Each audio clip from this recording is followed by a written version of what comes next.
am super excited to introduce my guest. He's an actor, producer with quite an impressive resume. He's worked with some of the biggest directors in showbiz and has carved out an awesome career in Hollywood. I want to welcome Douglas Tait to the podcast. Welcome to the show. Hey, Billy, how you doing, man? Thanks for having me on. It's good to finally meet you. I mean, we had conversations before because I think it was like a year ago, maybe. Oh, it was longer. It's been yes. like 3-4 years, man. Yeah. So I was in pre-production to direct a film, and I had this creature, this Gorn from Star Trek, and there's a fight scene, and I needed an actor for it. So I've been in the business a long time. I got a lot of friends in the stunt business. I started reaching out and I started saying, "Listen, anybody know somebody who could do this?" And literally everybody that I went to said, "Oh, you got to get Douglas Tait." Everybody. That's awesome. That. I love to hear that. Wow, you never told me that. Yeah, you have an impeccable reputation in the business as a pro, and I believe that's truly why you work in the business, because number one, you're a great actor and you're a nice guy and people want to work with you, and you're a pro and you show up and you do your job. So I appreciate you saying that. Thank you. Well, it's the truth. I mean, I heard it from several people when I was looking around. So you got a great rep in the biz.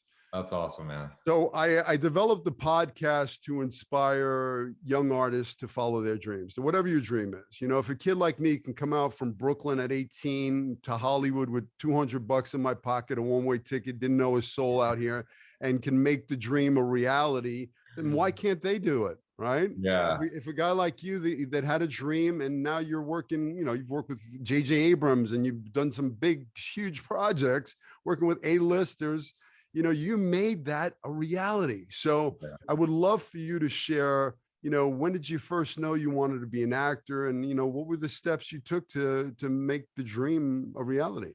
Absolutely. Yeah. So in high school, I was a jock. I played basketball. So I never did theater and stuff because there was this like disconnect back then of like, oh, you're a jock, you can't do a theater play. I think it's different now. I think it's ridiculous, by the way, but I would be performing in front of, like, everybody would ask me to do their short film or, do some silly skit for class or whatever. So I just knew that I love that. So when I was like 16, my friend said, "Hey, I found this ad. Let's go do the extra work on this movie." So we ditched school, did this extra work. It was a one-camera movie. I actually have a clip I posted not too long ago where you see me and him jumping around in the back, and then it cuts to the other angle, and it's Chuck Norris's son. And then you see us jumping around on the other angle, and then it goes back and forth. You see us on both sides behind the man and the woman. And it was because we were so excited to be on camera. And so that was kind of like my first thing. And obviously I was just a background guy. I was an extra, but there was just something about being on set. I'm like, I have to do this. So in high school, I got a job at Universal Studios because I'm like, how can I perform? What can I do? And I got a job doing characters at Universal Studios in Hollywood. Wow. So I did the Wolfman, I did Frankenstein, I did Harry Show, and then I performed, me and my brother, as these like tourists that were like really tall and goofy, and we played it really real. And that was like my side job, performing. And I was like, once I graduated from high school, I was like, how can I make this like a reality, And I started getting advice from people that worked there, because everybody that was a character there was an actor pursuing the career. So I started to ask questions and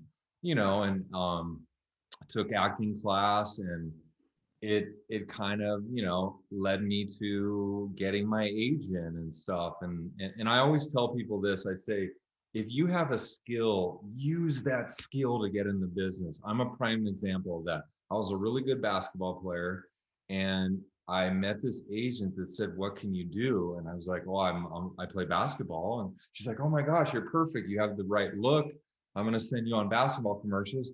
that's how I got into SAG. Right when I was 18 years old, I got right into SAG. I didn't have to, struggle for years to try to get in the union. So I really tell people that I'm like, if you have a skill where they want you, because they're not going to want you at first. You gotta work on your craft. You have to train and do things. But if you have something they want you for, like a basketball player, or you ski, or whatever it is, that opens doors for you to get seen and hopefully get in a commercial where you do stay aligned or something. So that was kind of my start in the business. That's how I got in the door, and I was pursuing acting while I did my side job at Universal, and that was the only job I've actually ever had besides acting, which is pretty cool. That's awesome advice. I tell my actors all that, at my studio here, I teach the craft of acting and I guide them. Yes. If you have a dream and you don't know how to get started, well, guess what? I do. I've been there, Yeah. done that. I got the t-shirt to prove it. So I opened up my school 7 years ago. Yeah. And that's what, I found my true passion is being the guide. And I know how to get you where you want to go. So I tell, if I have an actor that comes in and he's, 6 foot something, that's the first thing I go, do you know how to dribble a basketball? Because if you don't, start now. If you look Hispanic, well, maybe you should start working on it. Make sure you an accent. Maybe you can do a Mexican accent, a Cuban accent. Because these are the kind of roles that you're going to go out on. Absolutely. So yeah. you want to develop Especially that. At first, like as like, you were very Brooklyn because you were from Brooklyn. So you were that guy, and you were amazing. And I've seen your clips you posted and show all the shows I've seen growing up. And like you had something that a lot of others may not have had, and you used that, and that's exactly what we're talking about. You got to go with your look, especially at first. When you start getting a resume, you could kind of break away and say, well, I'm not really the tough guy just because I'm tall with a shaved head. I could do comedy, I could do this. But at first, you kind of got to go with how they see you. I mean, you always kind of do that, but once they get to know you and see what else you can do, then you can move on to other things. But yeah, absolutely. That's well, like I say all the time to my actors is this is a business, show business, a lot of people do the show, but they don't do the business, and you want to know what you're selling to Hollywood. You're a product. Yes. Right. So like you said, I knew exactly what I was selling to Hollywood when I got here. I was selling the New York street, playing that up.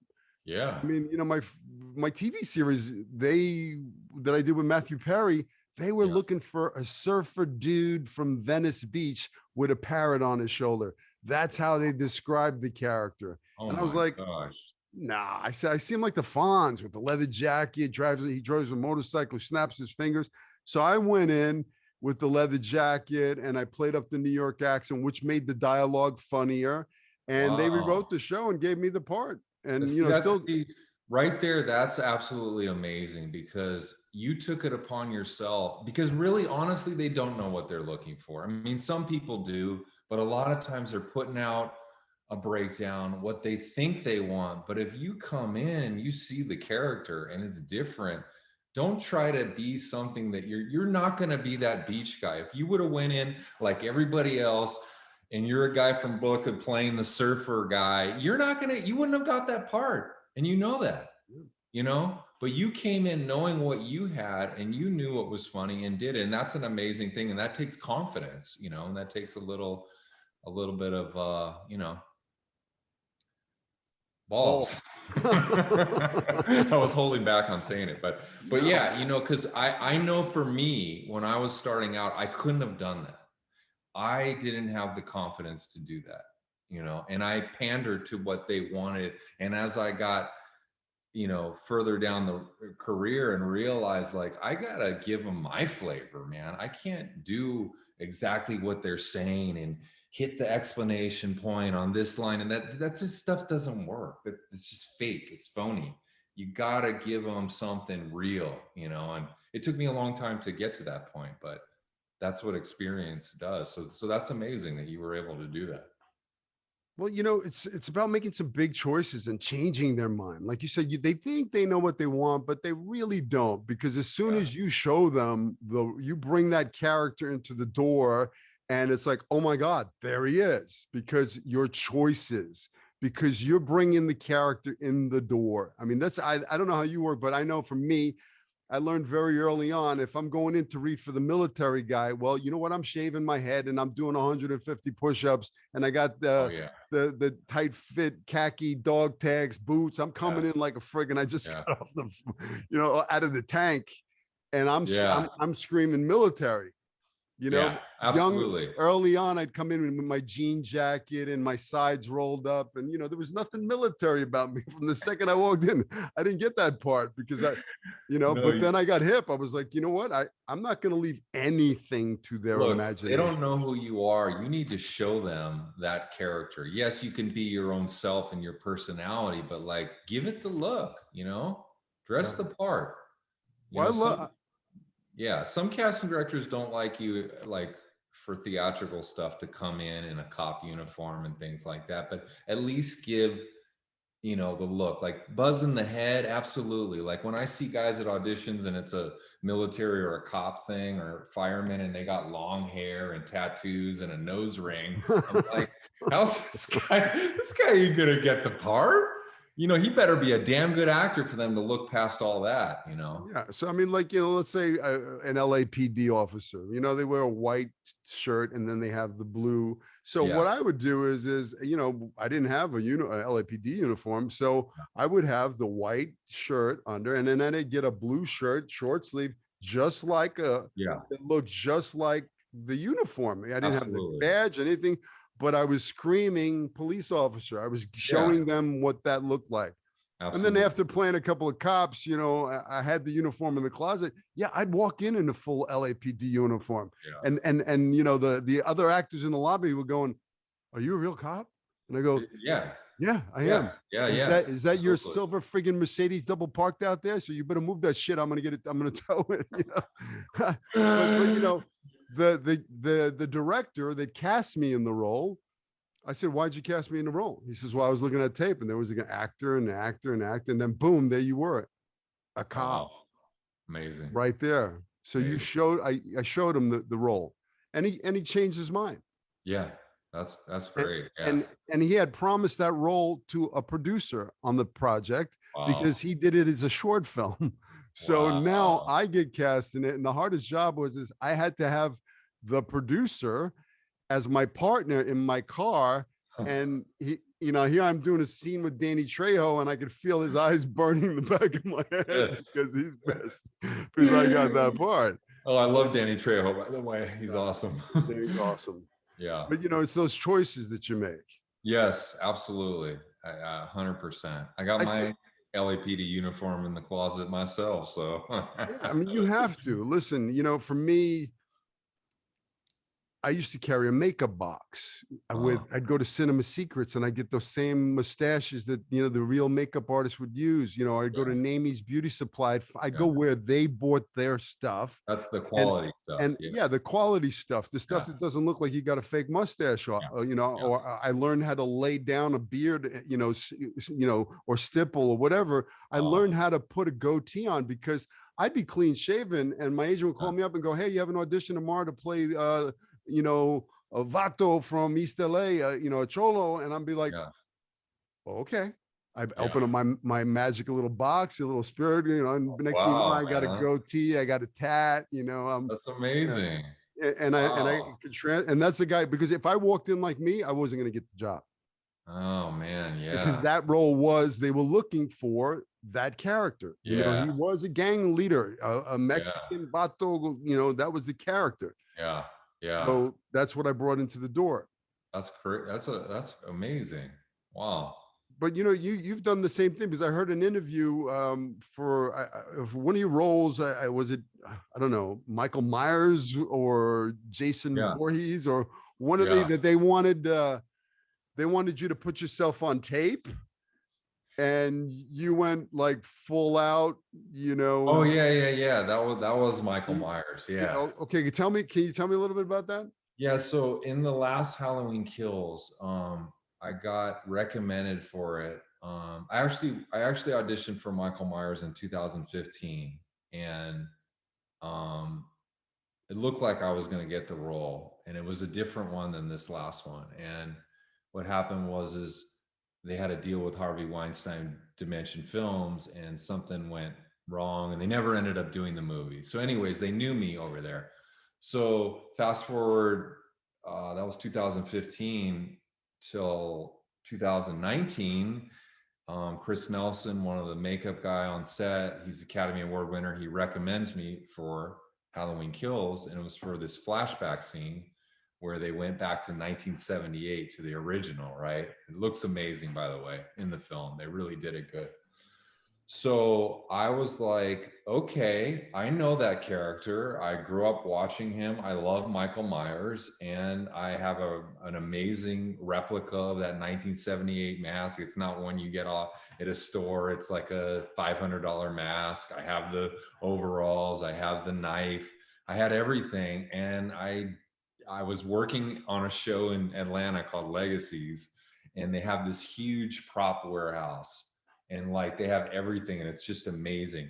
And I filmed it in there, and I had people coming in, I was slamming them against the wall, and like really thought it out. And then I edited and added music, because I was like, you know what, I can do a normal audition, but I could really make this like the real deal, and it's Michael Myers, and it's and I did, and it was great. And what ended up happening is the stunt coordinator ended up playing the role that I auditioned for, but he called me to stunt double the main guy in the movie. So I didn't get that role, but I did get it because it's a very specific thing. Like, and we can get into this, but a lot of times they'll hire a stuntman to do a character like that, but in I feel like the stuntman has to know how to bring the character to life. Michael Myers has been around since 1978. You don't just show up and go, okay, I'm doing my stunt, and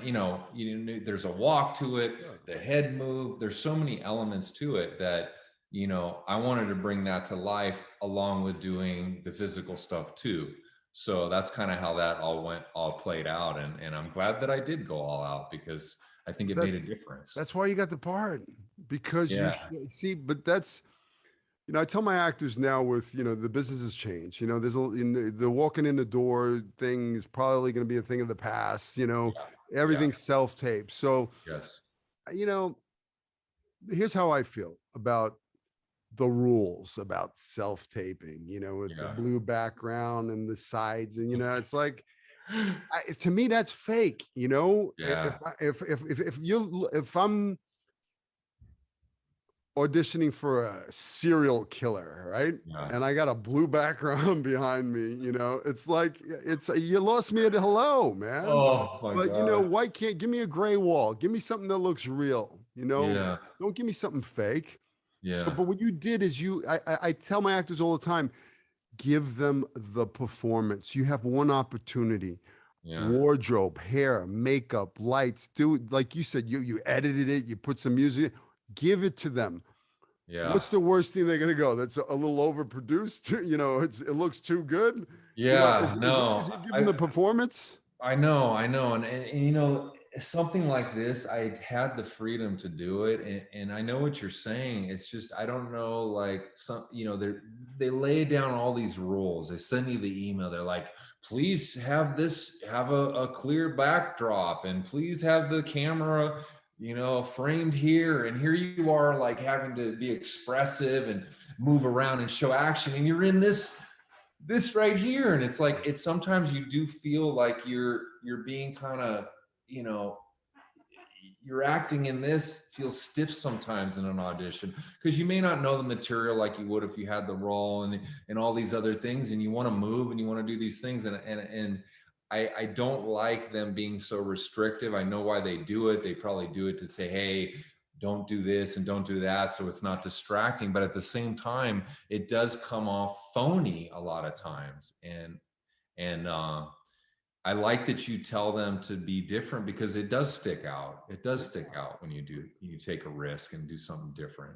you got 5 minutes with me. I'm a casting director. You better play full out. You better make some big ass choices, some choices, life and death choices that you leave a piece of your soul behind. So I go, wow, I felt that one.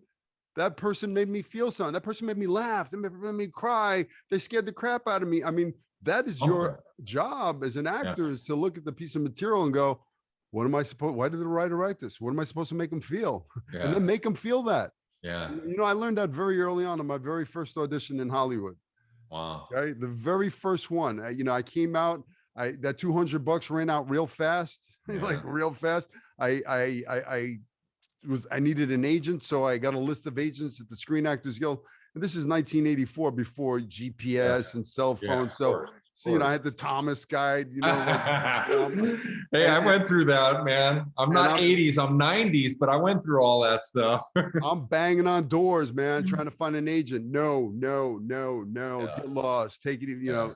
And I went through the A's, the B's, the C's. I finally found an agent at Y, the Yanez Talent Agency. I couldn't, well, listen, failure was not an option. I didn't have a plane ticket back. I was not gonna make it no matter what. So I get this agent, and he's a rinky dinky agent, whatever, you know, he sends me, but long story short, he sends me out on my first audition, and it's for an episode of The Fall Guy with Lee Majors. Okay. Now I grew up as a little boy watching him on the $6 Million Man. I would sit on my couch when I was 16 and stare at the show about Hollywood and stuntmen going, I want to do that, you know? And then, you know, he gets me this audition, my very first audition at 20th Century Fox. Now I don't know California. I found a little apartment, like sharing a room in Van Nuys. so now I'm in Van Nuys, and I got to get to 20th Century Fox. I got no money. I got to take a bunch of buses to get there, but I get there, and I go into 20th Century Fox lot, and it's magical, man. They got the fake walls, New York City streets, and I'm like, this is the stuff that I've been watching on TV, you know. And I get to the audition, and there's all these actors in the lobby with leather jackets, trying to look like tough guys. And the character's name was Billy. Wow. So I have a diamond pinky ring that says Billy on it, and I put my fist in every one of the actors' faces. So what does that say? Billy, that's me. You can go home. And I told everybody in the room to go home, in the lobby to go home. And then I get into the room with the casting director, and the scene is I'm threatening this other kid, and I'm telling him, let me tell you something about me. I'm either going to be your friend or your enemy. So it's up to you. But I didn't know any better. So I reached over and I grabbed the casting director out of a chair and like, you know, spewing saliva. And she went, time out, you know. She goes, number one, she goes, never, ever, ever, ever put your hands on a casting director ever again. I said, oh, I'm sorry. I didn't know. It's my first audition. She goes, number two, she goes, you're not leaving town, are you? I go, no, why? She goes, because you got the part. Wow. She goes, oh my God. You can't tell the other actors in the lobby because I got to read them out of courtesy. So I walked out into the lobby. I said, go home. She told me I got the job. So okay, we had a different path, man. so long story, you never want to do any of that. You never want to get into a conflict with the actor. You never want to put your hands on a casting director. But here's what the beautiful, valuable lesson I learned on that very first audition was. One, I owned the lobby, right? I owned that lobby. As far as I was concerned, I was Billy. Billy had entered the lobby. Everybody else could go home. Okay. How do you do that as an actor? You do that by the work, you know, the backstory, knowing who you are. I guarantee you ask those kids, hey, where are you from? What's your mother's name? What? They have no idea. Oh, it didn't say so on the script. Well, you know, doing the work, coming in the wardrobe, walking in the room, owning that room. You don't have to say a word. Your behavior, your character is coming into the door. That's how you own that lobby. Too, when I walked in that room, what did I do? I made that casting director feel something. Fear. I scared the crap out of her. You know what was great is you kind of had that energy somewhat of who you are, and that worked in your favor to have that kind of a role at the beginning of your career. I think it really, like it from what I'm hearing is you were able to see what you did and put it into, you know, your work after that without really knowing much as an actor. For me, I had the opposite kind of thing going on when I first started. When I walked on a Universal lot or a studio lot, I was like, it was too much for me. Like instead of it going, oh yeah, I'm gonna conquer this, I went inside and I was like, oh my gosh, I was very intimidated by it. It like made me over nervous where couldn't perform, you know. So that took a lot of years to get past that. Can you tell me how you got past it? Because I know there are listeners or actors out there that, you know, they're dealing with that, you know, nerves. People call it nervous. I call it excitement. Yeah, and I think you got to phrase it that way, but I think it was too overwhelming at that time where I couldn't, even if I said that and over and really meditated, it was too deep inside, and it was making me not be able to do what I knew I could do. And also I wasn't training a lot back then. I'd take an acting class and then I'd just be like, oh, I'm funny, my friends like me and this and that. So I wasn't doing the work that I should have done. And I thought by, you know, like training at the gym and doing all these body things back then, that was going to make me, you know, be liked and things like that. So I had the wrong perspective. I think that if I was training all the time and doing the work, it would have made that situation better. But for whatever reason, because I did all this, and this is talking like when I first started out, the first few years or whatever, I thought I was talented enough to just go in there and book the role without putting the work in it, and it wasn't working for me that way.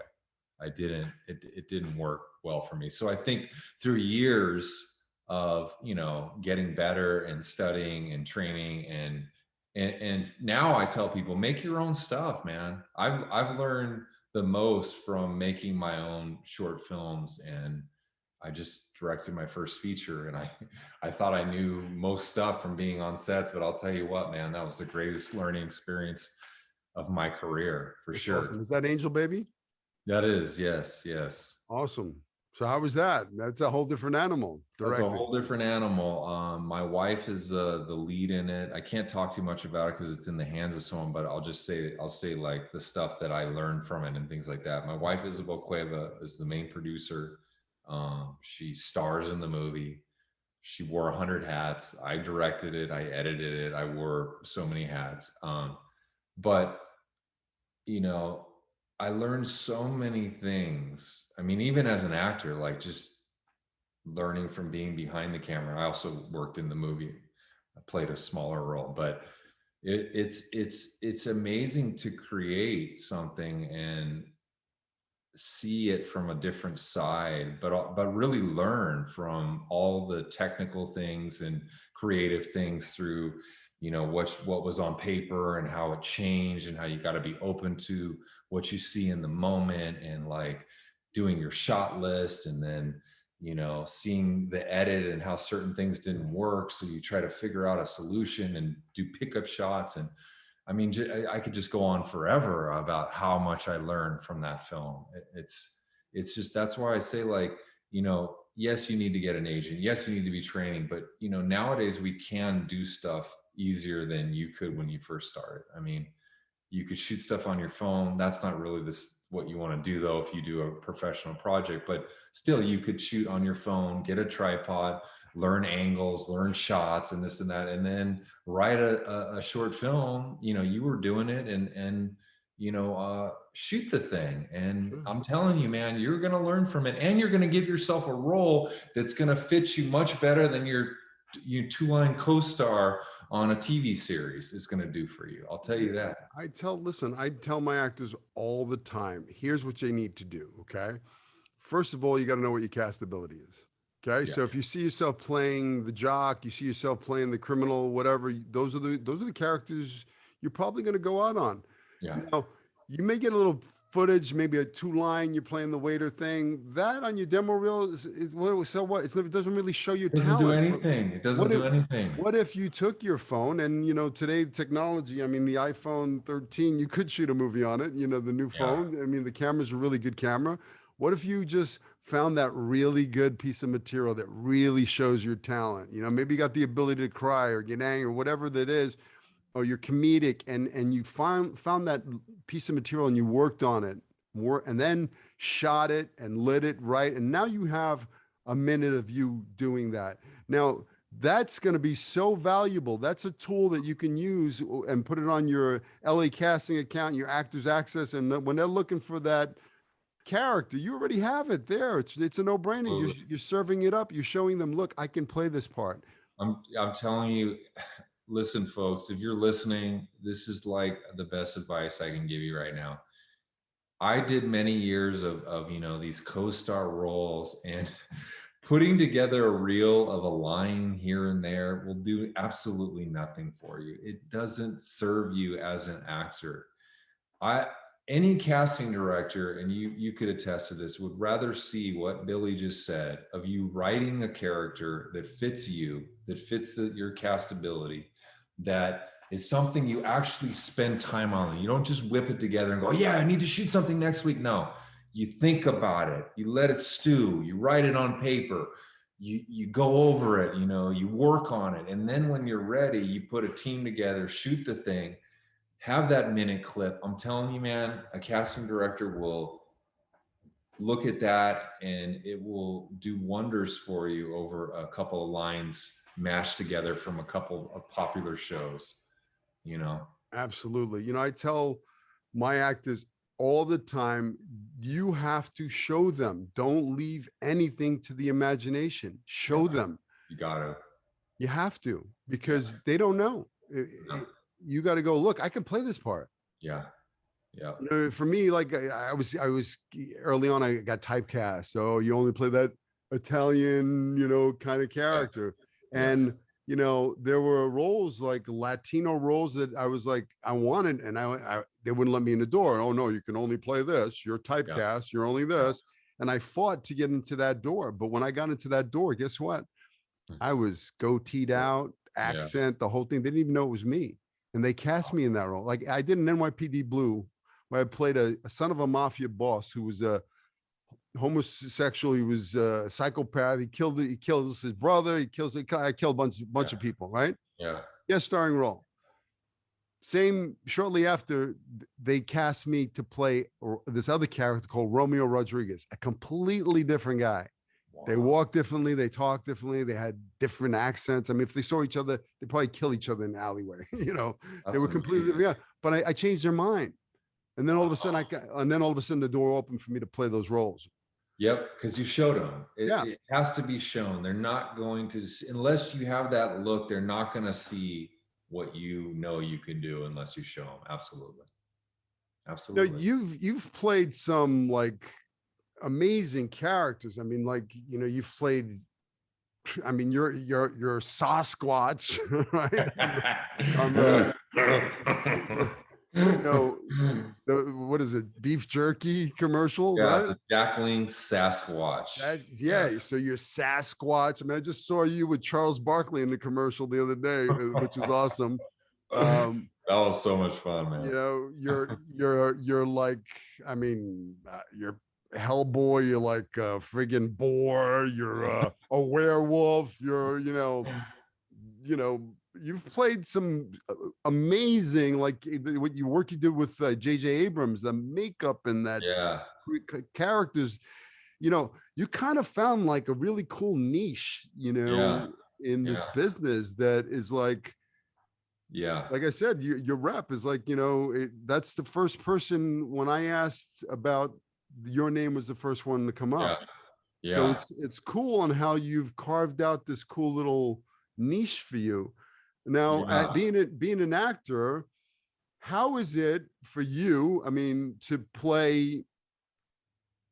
act with prosthetics on and full body stuff.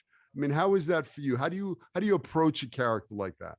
Yeah, it's a different thing than if we're just playing ourselves, because a lot of times when you're in a makeup, as an actor, we're telling a lot through our eyes. We're not distorting our faces and stuff, because it would come across phony, overacting. But in prosthetics, the eye, just the eyes that we're doing here won't always read. So you do have to give a little more. So when I'm getting in first off, I'll if I get the script and stuff and I get the role, I'll look at it and I'll kind of have my first perception of what I see, and I'll look at the design too. And the design tells me a lot of the character along with the script. And then I'll talk to the director and, you know, kind of come up with it. But then once you get in it, it really informs you, because if for whatever reason I can't move my arms well because they're really tight and stiff, then I can't do a lot of these big things that I thought I was going to do. So I have to go based off the look of it, the design, and the script. And then if I have time, which you rarely do it nowadays, especially in TV, I'm literally working on stuff in the fittings, you know, and trying to come up with stuff, and then, you know, bring what I feel I should do to set. And then sometimes that changes. But what I try to do is I try to get the design, try to start working on things. And then when I get in it, I realize, because sometimes things are heavy or something, like I got a heavy arm. So I go, oh man, I got to start like training this arm a little bit and stuff. So a lot of it is physical, but if I'm in a makeup, you know, there's a lot of stuff there that informs me, and I'll look in a mirror and kind of work on stuff in a mirror, which you would never do as an actor. You would never practice your faces in a mirror, you know, but prosthetics is different. So those are the kinds of things that I've learned over the years, you know, and I got some tricks in my bag that I'll pull out and, you know, and throw into another character that I had done before. But I think that, you know, what's really served me is the years I've been doing it, and also like being an actor first, you know, like I have the physicality. I was always an athlete, so I bring that, but bringing the acting into it, of who the character is, what he's doing, and you know, I think that that's really been something that's gotten me more roles, as opposed to just being a physical guy. And you know, because it's tough, you know, some of these characters are really hard, so you have to be in shape and you have to know what you're doing, but you also have to be able to act through it. And you know, it's a crazy thing. Have you been in prosthetics before and felt that I got feeling of it? And Yeah, I got two prosthetic stories for you. So one of my first leads in a film was in a cult classic film called Night of the Demons. oh yes, of Yeah, course, yeah, so you know, my character in the original script was yeah, to get fully possessed, like you know, the couple three leads in the film got the full possession, yes, and you know, I was, I don't know, 18 and 19, and I was working with really talented makeup artist Steve Johnson, of course, I can who see. he did the makeup on it, and he had to do a head mold of me, right? And Yeah, this is, you yeah. know, we're talking 1986. You know, the technology's changed a little bit. They got stuff that Yeah, dries a little quicker now, and yeah, for you know, sure. but you know, this is 1986, and he's putting a cast on my head, and you know, I'm a little claustrophobic, and all of a sudden I can't hear, I can't Yeah, see, I can't breathe, and you know, this goop is starting to like close off a nostril.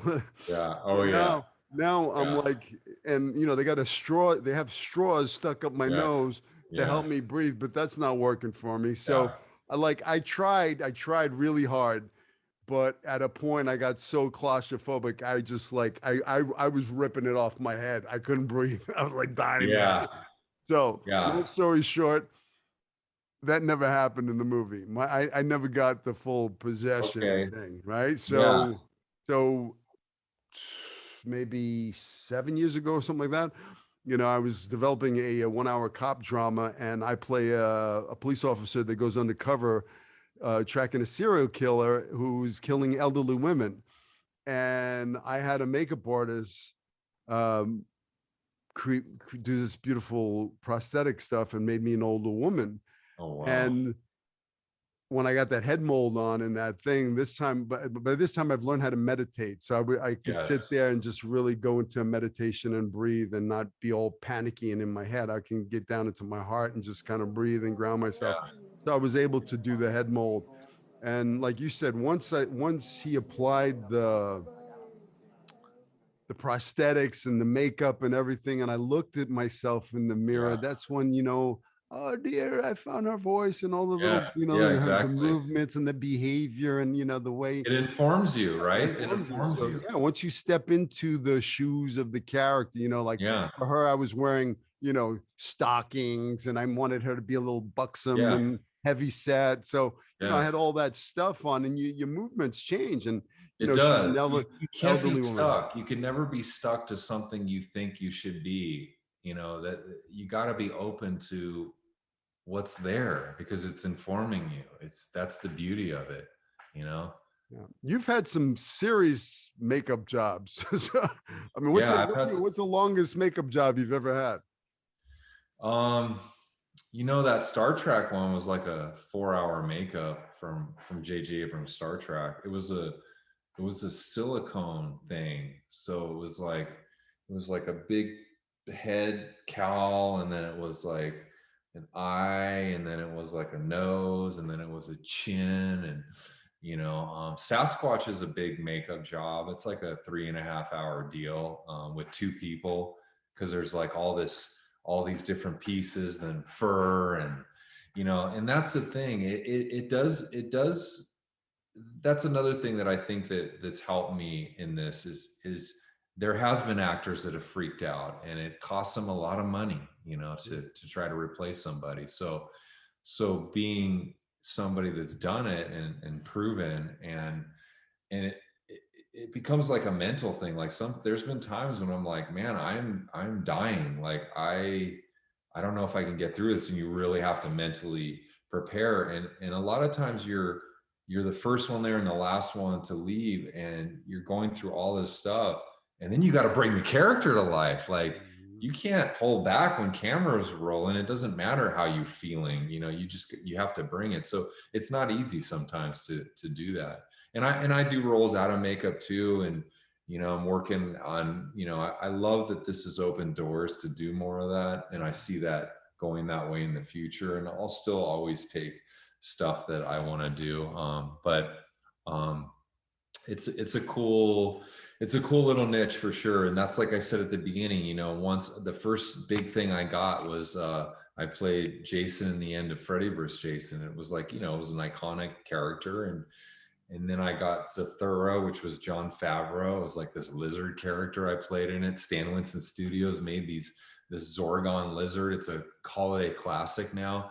And I started to go, you know what? This is crazy. Like I'm struggling as an actor. I'm not getting many parts, but they're casting me in this stuff. Maybe I gotta push it a little, I was still working at Universal. So I feel like the training there, being in these different characters, really helped me. I didn't see it at the time as like, oh, I'm going to start doing these things in makeup, but it kind of like started to go that way. And when you find something that's working, you run with it, man. Sure. Yeah, you get a little, the door opens a little crack. You want to kick it down, you man. want to get in, man. You want to squeeze your body in. Oh, yes. I'm getting that leg in no matter what. Absolutely. Yeah. Absolutely. I used to love especially when I first came out here, and I'd go up to like Warner Brothers to the gate or whatever, and the guy say, "Sorry, kid, you can't come in." And I'd go, I'd walk around the gate, I go down the block, I climbed the fence, I jumped a lot. Then I was hanging out with Kevin Bacon while he's doing a movie. Nobody knew I jumped a lot. Wow. Yeah, you're like, I'm working on a lot. Yeah, you're like, I know I'm getting in here. Sorry. You're not stopping me.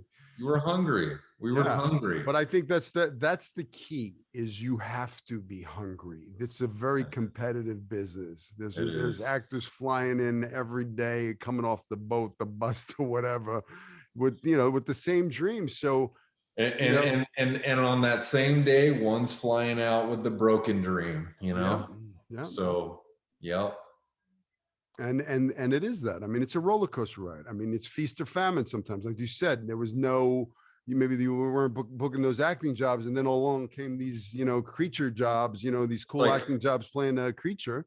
Yeah, it's like they want me. Oh my gosh, they want me. Like they're actually like are interested in me. Like they're coming to me now, as opposed to me just wanting it so bad and it not happening. And then you go, okay, well, this could be something that I could work into, just like the basketball. So, you know, finding those things that you can run with, you know, and it takes time. That's the thing. These things take time. You know, these things do not happen overnight. These things take time to learn and figure out. You got to stick with it. Yeah, no, you never quit. No. You know, because sometimes you're at the 1 yard line and you don't even realize that you're at the 1 yard line and Yeah. you're ready to give up, and you were just about to score a touchdown. The Just very about to next say. audition. I mean, that's the beauty of this business, is you never know what's around the corner. You never don't. know that next audition could be the one that puts you on the map. Yeah, yeah. And you know what? This is something that I have to say, because this is something that I learned, is like, I think that a lot of people that come out here, you know, and it's expensive to live in LA. It's expensive to live in New York, in these cities. And if you don't have something where you're making money on the side, it's going to be tough, and you're going to fail a lot of times. So I say that you got to have something where you can be flexible to audition and do things, but to make money to pay your rent. Because I feel like when you're struggling to pay your rent and to buy food, and you're trying to, like, you know, audition, and maybe you didn't go through this, maybe you had something stronger than a lot of people, but I know for myself, like, not having money, you're desperate. Desperation. It's Yeah, they can desperation. smell desperation a It's mile away. desperation. It's coming in And the that, room. Yeah. it's not It's good. a killer. It's a killer. It's a killer, man, and that's going to make you quit Yeah. eventually, unless you're strong enough to weather it. So I'd say you got to have, like, try to find something where you can make decent money and be flexible, you know. That's a must. Yeah. And, keep it fun. I know a lot of great actors, but, it became a business. I got to get the insurance. I got to do this. And that desperation, it stopped becoming fun. It became a job. Oh, shit, I have an audition. Instead of, I get to play, man. I get to create a character. I got to have an audience. Don't be the actor going into audition. How about be the character in the given circumstance, in a real place, talking to a real person, fighting for a real need, and be in play mode, like Halloween, when you put the costume on, you put the mask on, and it's trick or treat playtime. It's the same shit. Create the character, have fun. So don't be the actor, the desperate actor trying to get something. What if you went into the room just trying to give, man? I love acting. Today I get to act. And I'm just going to have some fun. I'm going to make some big choices, and I'm going to walk out confident. And it's not about getting the part. It's about making a fan. That casting director become a fan of your work. I've heard that so many times, and I've said it now so many times. And, like, I don't think that it really sticks in people's heads. A lot of people say they want to act, and then they get an audition where they get a chance to act, but they're complaining about the audition. And, these are the moments that it's not about getting the part. Yes, of course you want to get the part, but, like, go in there, do your thing, have fun. And, now that I've made money and I'm working and stuff, it is easier to say that than it was when I wasn't. But if you could somehow find that when you're not working, you will have more success. I'll tell you that. Because when you're having fun and you're just doing your thing and not caring what anyone thinks, and you don't care to be exactly like, everyone else is going to be, and play it this way because the explanation point was there, and you got to say this, and, you do your own thing, you're going to get more success, man. I mean, you really are. Like, it's, they see 30 people with the blue backdrop, and they're doing the same take on it. And then somebody comes in and he plays it the way he wants to do it. It's like, whoa, oh, shoot, what's this? Brings them in. Oh, wow. Okay. This is different. That's what it's all about. Yeah. Choices. Make them big ones. You got 5 minutes in that room. You got 5 minutes in that tape. Yes. Better make a huge choice, the one that they'll remember. Flip the script. If everybody's gonna be screaming, don't scream. Do the opposite. Yeah. Exactly. You could be screaming on the outside. You may not get the role. You may not even hear from them. But you know what? Like, you did something different than other people. I'll tell you that. You might not be right for the role, whatever. But you made a choice. It stuck out. You know, they'll think of you for something else. Exactly. What's your most memorable role? My most memorable role. Um, you know, right now, since I've been doing this Sasquatch character for like almost 7 years, it like Wow. it's 7 years. yeah, you know, it's really cool because you know you know, you do a movie, you do a TV series and whatever. I've never been a lead on a series for 12 years, so there's just something about when you get into a character that you do over and over and over where you don't even have to think. It's like you know what you're doing, you show up and you play.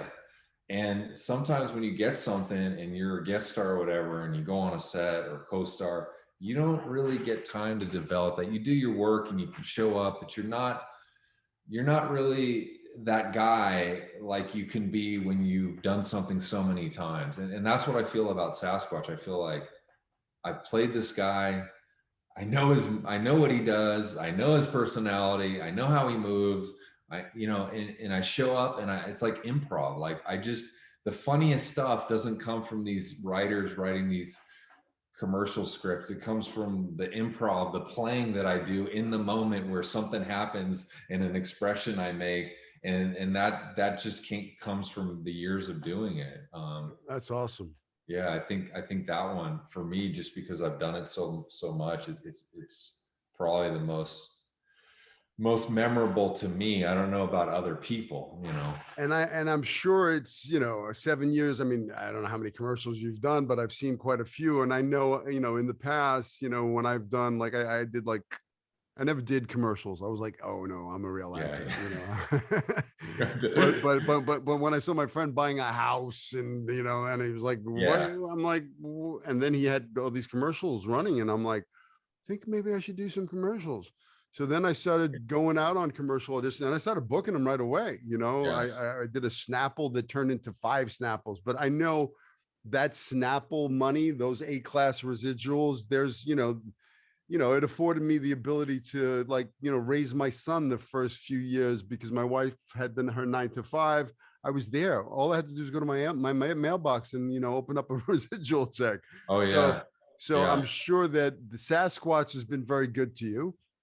To be honest with you, Sasquatch has completely changed my entire life. Wow, You know, that's awesome. so yeah, it honestly has. And when I was starting out, I was very fortunate to book a bunch of these basketball commercials that were definitely paying the bills. You know, and you know, it's tough to go when you're a guy like yourself. It's I mean, at least for me, it's hard to go on commercial auditions nowadays. You know, they're just it, you know, the writing and everything. Yeah. It's not like a show. But you know, I don't really go on them much anymore. But for when you're starting out, I think the commercials are the greatest thing because Yeah. you know, you don't have to be an amazing actor to book a commercial. A lot of times it It's is a luck, look. Yeah. you know. So And it's a so great way in. it's a great way in, you know, and I used it, and Sasquatch has definitely been a game changer for me, for That's sure. awesome. Yeah. So if you could go back, right, and talk to the younger you, Mm. the 18-year-old you, and give Yeah. yourself some advice about the business, about life, what would you Yeah. say to the younger you? I say to me, you know, like I was an athlete, and I I had like a looks version of what this business was like. Hey, like I could look muscular and look good, and that's gonna book me roles, and my friends think I'm funny, and I wasn't putting the work in, you know. Like I would say, like, you got to put the work in, be in acting class, train, shoot your own stuff, you know, the same things I said before. I mean, you will learn so much from shooting a short film, and you will give yourself a role, and you won't be on anyone else's terms. You won't be on, you know, a TV show where you have one line and, you know, you have to do it this way and you're stiff and you're uncomfortable. You can do your own thing. You're going to be more confident, you know. Put the work in, because just because you lived in Ohio and you were the prom queen and you're the best looking person or whatever, you were the funniest at your school, doesn't mean when you come to Hollywood that you're going to be the same people that are hiring you are thinking the same thing. You gotta put in the work. I mean, you really do. It's great advice. Especially working on your craft, because Got when it. you're in a class and you're in front of other actors and you're doing it, it's just like an audition scenario. You're in front of an audience. That casting director, that director, that producer in that room, that's it's just getting comfortable being uncomfortable. Yeah. It's And really working on, and practice auditioning. practice audition. And I tell my actors, self-tapes. Right now, that's the future of casting. So you better be filming yourself on a daily basis and getting, mastering that, because that is truly how you're going to work. It absolutely is. And I already have a setup in my garage where it makes it easy, and the lighting and all that is there. And there's no reason why you can't get together with, let's say, oh, I don't have money to take a class. Okay, but you can get together, and I did this a few years ago just to keep practicing with good actors. Is we'd get together, once a week, we'd they download sides, get a copy, set up their camera, had a tripod, shoot on their own camera, someone else reads off camera, and work a scene. And man, I'll tell you, it was such a valuable thing, and everybody gave advice, and you'd hear different perspectives from different actors that were talented and working, and it didn't cost anything, like it's practicing like that. If you're not working, or in a class, is valuable. You should be doing it. You ever think about quitting the business? I thought about quitting in the past, but just one of those things when you're just frustrated in the moment. I never actually really said I'm going to quit. It was always like, you're just like down and whatever. And like, oh, maybe I could do something else. But I always came back. It was never a serious thing. It was just something that would, a thought in the moment, just like you have passing thoughts. So no, even if I didn't act for some reason, I would want to make movies, because I've always I have movies that I made as a kid with a VHS, cutting stuff together. I posted a clip, during Halloween, where I shot a short film about Halloween, Michael Myers story. I thought it was a perfect timing. I was always doing it. I was editing with 2 VHS tapes and VCRs and doing sound effects as I was editing. So I just feel like I would do something in the business, even if it wasn't acting. That's awesome. Yeah. So what's, I know you have some big things on the schedule that we can't talk about, but yeah.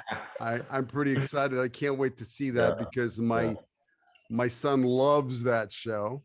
Yeah, a lot of people do. So when I told him I was going to be interviewing you and you were working on that show, we won't mention the show, he was like, oh. And like, they film out your way, by the way. Really? Yeah. Huh. Yeah. Oh. And Happy Studios. Really? Oh, they're right here. Yeah. They're around the corner. I'm telling you, brother. So when you're in the neighborhood, you got to come by. I do. Now that we're saying this, I would love to come by. And I wish I lived closer to you, because I've always, like, back when we were talking, I wanted to stop in the class, but it's such having 3 kids with sports schedules. You have 3 kids. Wow. 3 kids. How old are they? 16, 14, and 7. Wow. And your wife's an actress? As an actress, producer, writer. She's a talented woman. Yeah. The kids in the business?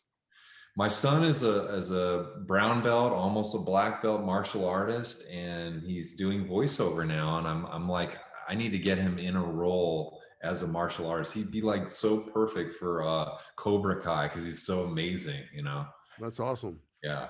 Well, you gotta reach out to Cobra Kai, get a little footage of him doing his roundhouse kicks, and say, hey, look at this. Exactly. I have it too. So yeah. Yes. Take massive action, man. Just get on the horn. Who's casting that? Go on IMDb Pro. Who's the casting director? What's her email? Oh, okay. I'm gonna send her an email with the little piece of footage. I know. You know, Totally. that's how you get shit done. Just, you know, say, okay, this is what I want. How am I going to get there? What do I got to do? And then go Yeah. do And it. I'm telling him the same advice I've been given during this podcast is like, we're going to get you in the door with your martial arts because you're amazing. You got the Yeah, look, and they're going to want you for that. And you could act too. You know, even though you don't have a lot of experience, that's going to get you in the door to book some nice role or something. absolutely. Yeah.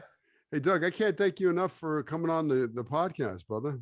Hey, man. Thanks for having me. Yeah, thank you for Yeah. sharing your wisdom and your knowledge. And Oh gosh. you Yeah. know, this is a real school. This is not a virtual background. So, No, you I know, know. I I got to know. get you in here. You I know, love it. I love it. Are I'm you all back in having class and everything, or It's what? been, you know, I've been online, you know, it's been amazing because it doesn't matter where you live, you could study with me, you I'm know. seeing that. I'm seeing a I'm, lot of that now. Like it I'm, seems like it's going to that, and yeah, people dig it. Like I think it it works better with people's schedule, and you know, there's something about being in front of a class and you know reading with people, but you know, it seems to be working. So I miss it having people here on the stage, and sure. that's, you know, hopefully with, you know, with these new variants or whatever, I just hopefully when this thing, I'm dying to have that energy back in the studio. I mean, I'm blessed and I'm grateful that, you know, it doesn't matter what state, what country you could study with me. We get on a Zoom and, you know, Yeah, and I like this because this is acting for film. I can see this camera's a lie detector. I can see when somebody's lying. And if I'm in true. the close up over here and you're doing your stuff, I'm seeing exactly what I would be Yeah. seeing, you know, if we were doing a movie. Yeah, and So also the fact that everything is self-tape. You know you're going to be on the camera anyway, sending yeah. this tape. So let's nail it right here, right now. Yeah, and Right. this is the Zoom callback, you know. So you got to not There only you go. master your self tape, but you got to master the Zoom callback and Yep. know what to do and what not to do. Exactly. Yeah, Yep. but seriously, when you're here down here, you got my number. Give me a buzz. I'd love to grab some lunch with you, brother. Hey man, I'm gonna do that. I'm gonna hopefully yeah, I'm gonna do that. I look forward to see what's next for you, man. Yeah, yeah. I hope we work together someday. That would be amazing. That would be amazing. I got to get you on my next project. No, well, you know, I'm in the midst of writing a screenplay right now, so there's a lot of great roles in it. That's great. Being Yeah. creative, man. I love it. Yeah, Never stop. you gotta create your own projects, like you said, you know, Absolutely. and you know, mine's a big project, but you know, if you're a young filmmaker out there, all you got to do is break out that cell phone and, you know, find that little piece of You material and know, shoot it. even if it's not something that's out there or whatever, like the fact that just doing it, you're going to learn from it. You're going to learn editing. You're going to learn, you know, shots, how to compose a shot, and then from there you do something that you put a little money into. I mean, it's a great thing. Yeah, and the beauty is there's so much out there I mean, just go to YouTube and go, you know, see editing videos or 3-point lighting videos or, you Oh know, gosh, framing, you know, I mean, there's just so much information so out there much, for free. You so can go, much. it's amazing what you can learn. Oh, you can learn. I've done it a million times. It's like you do learn from that, you Hey, know? real quick, I wanted to ask you a question and Yeah. last question. Okay. So I know for me as an actor, I love the animal exercise, you know, doing Yeah. animal work because it gets me Yeah. out of my behavior. You know, I Yeah. ask myself if my character were an animal, what animal would they be? And then I Yeah. try stuff on, you know, and I start to find the animal and then stay human with the essence of the animal and find new behavior that's not my behavior. So my Yeah. characters don't walk the same, they don't talk the same, they're different animals. Do you do any animal work because you're inside like As you just spoke about it, I've never actually put an animal in my body as far as like for a regular character, but I've definitely like I actually do a bunch of workouts that are animal movements that I put into my characters, and they've made my body and stuff more flexible and move well. Like it's a whole bunch of like all these different moves, scorpion to beast to ape to, you know, all these moves love that? that I use, but I come from improv. I've done a lot of improv when I started out, and we would do all these crazy exercises. And I'm a physical person, so I do like to get myself out of my own skin and like get out there and move around and do stuff. Not necessarily have I done the animal for a character, but I could totally relate to that because it does help you get out of your head. If you're sitting there on your sides and you're just like thinking about things, you get in your head sometimes. If you get out there and move a little, you know, things connect to you without being so stuck in what you think you should do. Yeah. So I say when you're in your head, you're dead. When you're in yeah, your man. heart, you're smart. Stay in your heart, Yeah. stay in play, have fun. Have fun, and Yes. go after your dreams with a vengeance. Yes. All right, brother. Yeah, man. This was awesome, dude. I loved it. This was so cool talking acting with you. Yeah, it was awesome. Thank you so much. Thanks, Billy. Talk soon. Later. Hey, thanks for watching. I hope you enjoyed it. If you want to see more, you can click here to watch the full podcast. Please make sure you subscribe. Please leave a comment if you have any questions you'd like me to answer on a future podcast. Make sure you turn on the notification bell so you'll be notified next time I post a video. And I will see you next time. Take care. Have a great day. Bye-bye.